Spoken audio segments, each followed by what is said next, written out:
अस्सलाम वालेकुम dear viewers, I hope you right. आज मैं आप लोग के साथ सीटी 2021 का पास्ट पेपर शेयर कर रहा हूँ ईटा टेस्ट का। और इसमें मैं आप लोग के साथ इंग्लिश पोर्शन के एमसीक्यूज एक्सप्लेन करूँगा। पहले वाले एमसीक्यूज है, the shopkeeper said to the man what kind of book do you need. इसको इनडायरेक्ट स्पीच में चेंज करना है तो राइट ऑप्शन हमारे साथ है, the shopkeeper asked the man what kind of book he needed. इसको किस तरह चेंज किया गया है तो आप लोग क्वेश्चन में देखे डायरेक्ट स्पीच में हमारे साथ टू पोर्शंस है। The shopkeeper said to the man, ये रिपोर्टिंग स्पीच है। What kind of book do you need, ये रिपोर्टेड स्पीच है।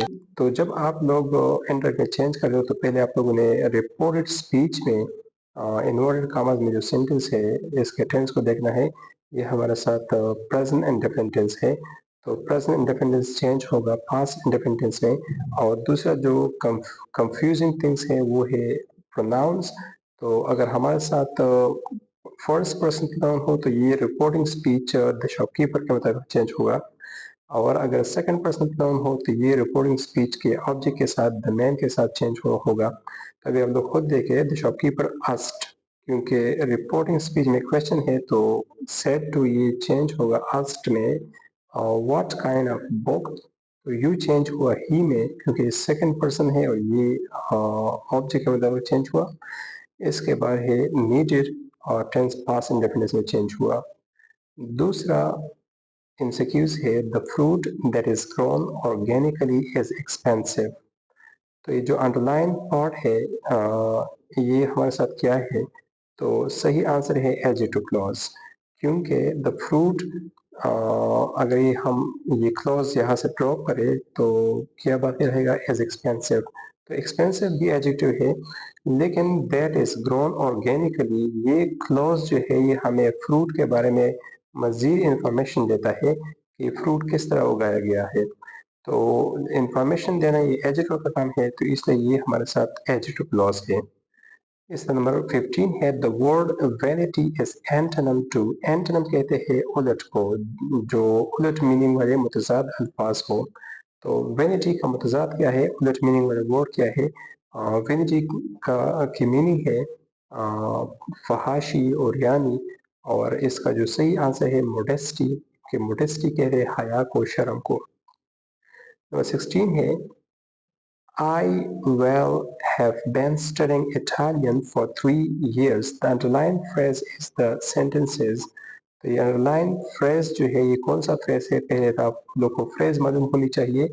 फ्रेज जो है ग्रुप ऑफ वर्ड्स को कहते हैं। तो ये अंडरलाइन ये हमारे साथ ग्रुप ऑफ वर्ड्स है। और आप लोग देखें तो वेल हैव ये ऑक्सिलरी वर्ब है, बेन भी ऑक्सिलरी वर्ब है और स्टडिंग जो है ये मेन वर्ब है। तो ये सारे फ्रेज में हमारे साथ जितने वर्ड्स है ये सारे वर्ड्स है तो इसलिए इसको हम वर्ड फ्रेज कहेंगे।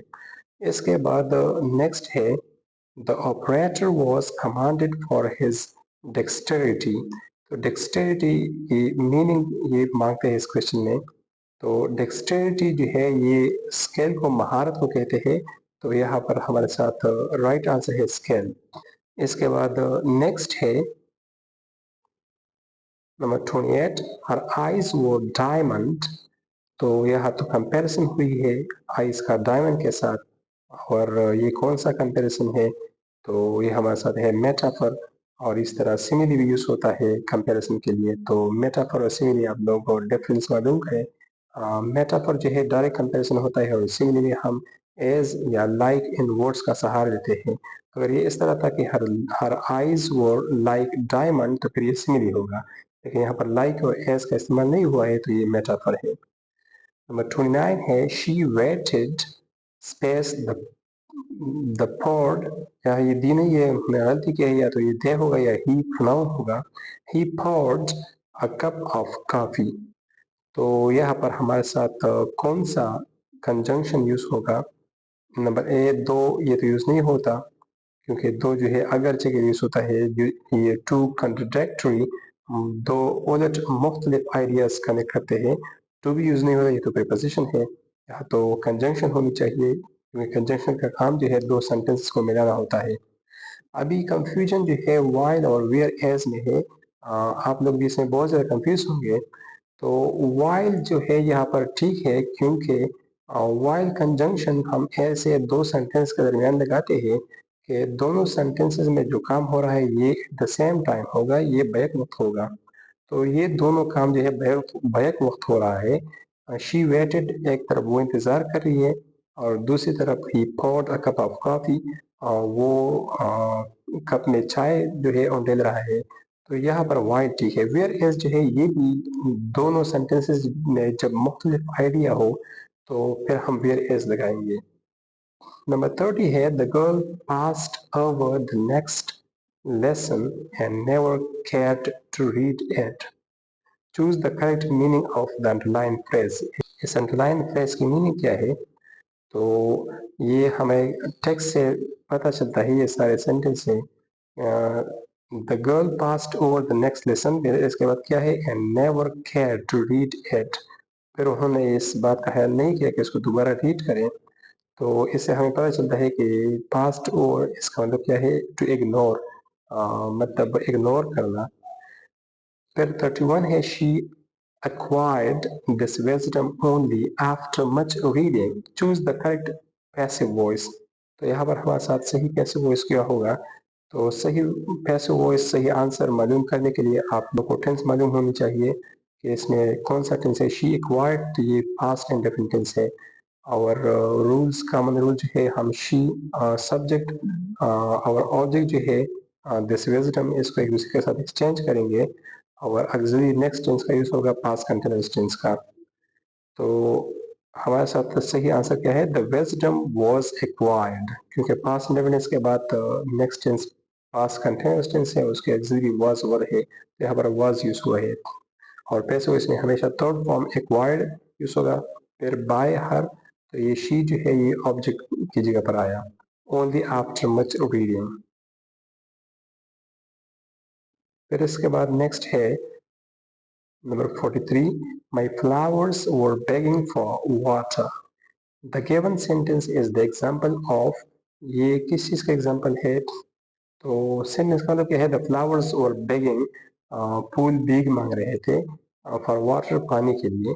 तो फूल ये तो नॉन लिविंग थिंग है, ये तो भीख नहीं मांग सकता। और ये क्वालिटी जो है, ये फीलिंग्स ये इंसान के हो सकते हैं। तो जब हम नॉन लिविंग थिंग्स को इंसान के क्वालिटीज या फीलिंग्स देते हैं तो इसको हम पर्सनिफिकेशन कहते हैं। तो सही आंसर है पर्सनिफिकेशन। नेक्स्ट वन है चूज़ द करेक्ट सेंटेंस। इन दिए गए सेंटेंसेस में कौन सा सेंटेंस ठीक है? ए नंबर है if any one thought so they were wrong. तो ये तो गलत है, क्योंकि एनी वन के लिए यहाँ सेकंड क्लॉज में दे प्रोनाउन यूज़ हुआ है और एनी वन जो है ये सिंगुलर कंसिडर होता है। बी नंबर है if any one thought still they were wrong, इसमें भी दे यूज़ हुआ है, तो ये गलत है।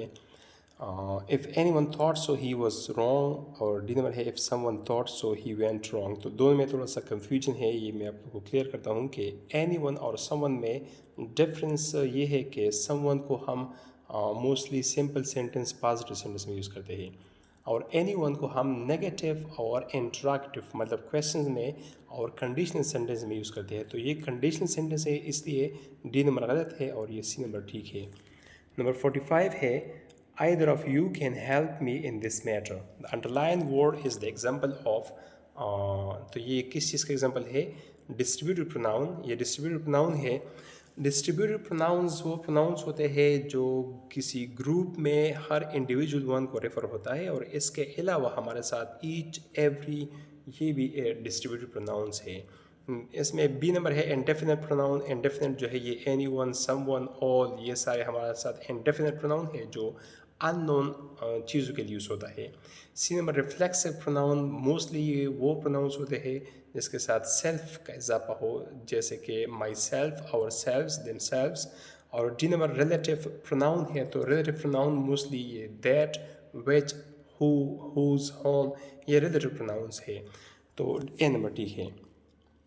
नंबर 46 है she drew picture space crayon.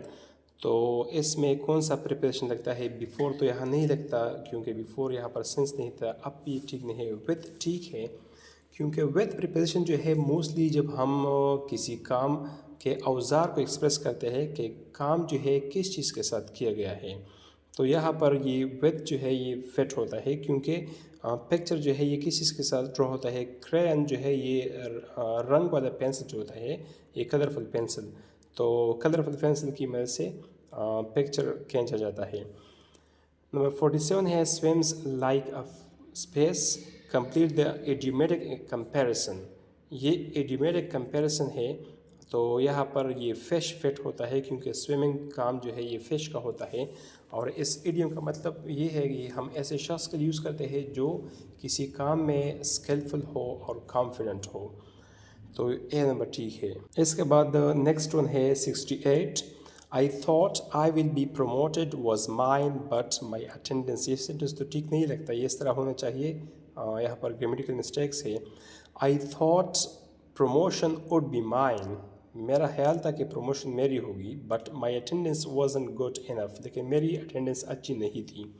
Which type of sentence it is, तो ये बी नंबर टी है कंपाउंड सेंटेंस, क्योंकि कंपाउंड सेंटेंस ऐसे सेंटेंस को कहते हैं जिसमें हमारे साथ टू इंडिपेंडेंट क्लॉजेस हो। तो इसमें हमारे साथ टू इंडिपेंडेंट क्लॉजेस है। इंडिपेंडेंट क्लॉज वो होता है जो कंप्लीट आइडिया सेंस दे सकता हो। और कम्प्लेक्स सेंटेंस ये नहीं है, क्योंकि कम्प्लेक्स सेंटेंस में हमारा साथ एक इंडिपेंडेंट क्लॉज होता है और दूसरा जो है डिपेंडेंट, वन डिपेंडेंट क्लॉज या more than two dependent clauses होते हैं। और कंपाउंड कम्प्लेक्स सेंटेंस जो है ये हमारे साथ टू इंडिपेंडेंट क्लॉजेस और टू या more than two dependent clauses का मजमूआ होता है। 69 है he is proposing this change in the procedure, choose the correct passive voice. तो कौन सा ठीक है, पहले तो ये देखना है कि सेंटेंस जो है ये प्रेजेंट कंटिन्यूअस टेंस है, और प्रेजेंट कंटिन्यूअस टेंस सेंटेंस जब होता है तो फिर हम ऑक्सिलरी इस के साथ हम बीइंग का इजाफा करेंगे पैसिव वॉइस में। और जो कॉमन चेंजेस है ये ही सब्जेक्ट है, दिस चेंज ये ऑब्जेक्ट है, इनको हम एक दूसरे के साथ एक्सचेंज करेंगे। तो सी नंबर ठीक है, this change is being proposed by him in the procedure. Next है space I so you I am better, choose the correct conjunction. Therefore तो ठीक नहीं है क्योंकि फिर मीनिंग सेंस ठीक नहीं होता। Therefore I so you I am better, इसलिए मैंने आपको देखा मैं बेहतर हूँ, तो ये ठीक नहीं है। फॉर भी ठीक नहीं है, सिंस ठीक है। सिंस आई सो यू, जब से मैंने आपको देखा, आई एम बेटर, तब से मैं ठीक हूँ। नेक्स्ट वन है 71। If you hold on a little longer, things will definitely improve. The underlined phrase means, एक तो ये गलत अंडरलाइन किया गया है क्योंकि फ्रेज़ यहाँ पर हमारे साथ होल्ड ऑन है, ये फ्रेजल वर्ब है। तो इसमें हमारे साथ ए नंबर ठीक है क्योंकि होल्ड ऑन की मीनिंग है कंटिन्यू, जारी रखना। बी है टू कंसील, छुपाना, टू सरेंडर, हार मानना या हथियार डालना, टू फॉरगिव, माफ़ करना। तो ए नंबर ठीक है। 72 है he said to his mother I will come home early this night. इसका कौन सा ऑप्शन ठीक है, ये तो डायरेक्ट से इनडायरेक्ट में चेंज करना है। तो एक बात आप लोग याद करें कि ये इन्वर्टेड कॉमास में जो सेंटेंस होता है इसके टेंस का पहचान लाजमी है, ये फ्यूचर इंडेफिनिट टेंस है। और फ्यूचर इंडेफिनिट टेंस में हम बड़ी चेंज नहीं लाते, हम सिर्फ ये विल को ओड में चेंज करेंगे। और ये दिस नाइट, तो ये दिस दैट में चेंज हुआ, दैट नाइट। और दूसरी बात ये है कि आई प्रिपोजिशन जो है ये फर्स्ट पर्सन प्रोनाउन है, तो ये हमारे साथ ये रिपोर्टिंग स्पीच के सब्जेक्ट ही के साथ चेंज होगा। तो ये सी नंबर ठीक है, आप लोग खुद देख रहे। He told his mother that he would come home early that night. 77 है द वर्ड डोसल मीन्स, तो डोसल का सिनम है जेंटल, मतलब शरीफ, मोअज़्ज़ज़ या ताबेदार। तो इसमें बी नंबर ठीक है ओबीडियंट। ए नंबर है स्टबर्न, स्टबर्न ज़िद्दी कहते हैं। वेग जो है जब कोई चीज़ मबहम हो, ज़्यादा क्लियर ना हो, स्टूपिड आप लोग जानते हो। नेक्स्ट वन है take this to the clerk. The underline word is क्या है, ये डिमॉन्स्ट्रेटिव प्रोनाउन है क्योंकि दिस और दैट ये हमारे साथ डिमॉन्स्ट्रेटिव प्रोनाउन होते हैं जो किसी चीज़ को इशारा करता है। और दिस जो है जब हमारे साथ बहुत सारी चीज़ें हो, नज़दीक हो, तो इसके लिए हम दिस यूज़ करते हैं। तो यहाँ पर ये दिस जो है ये डिमॉन्स्ट्रेटिव प्रोनाउन है। 79 है may you get success in your endorse. Endorse की मीनिंग है जद्दोजहद, कोशिश। यहाँ पर ये एक विश है, एक तमन्ना है, दुआ है कि अल्लाह करे कि आप अपने कोशिशों में या जद्दोजहद में कामयाब हो जाए। तो which type of sentence it is? Imperative तो नहीं है, इम्पेरेटिव हुक्म जुमले को कहते हैं, इंट्रोगेटिव में क्वेश्चन होता है। नंबर सी है अपटेटिव। तो अपटेटिव ठीक है, क्योंकि अपटेटिव जो है ये दुआया जुमले होते हैं जिसमें हम विश तमन्ना का इजहार करते हैं। नंबर 80 है that one looks worried. The underline part of the sentence is, the underline word that क्या है? दैट इससे पहले हमने डिस्कस किया कि ये डिमॉन्स्ट्रेटिव प्रोनाउन होता है, लेकिन इन ऑप्शन में तो डिमॉन्स्ट्रेटिव प्रोनाउन नहीं है।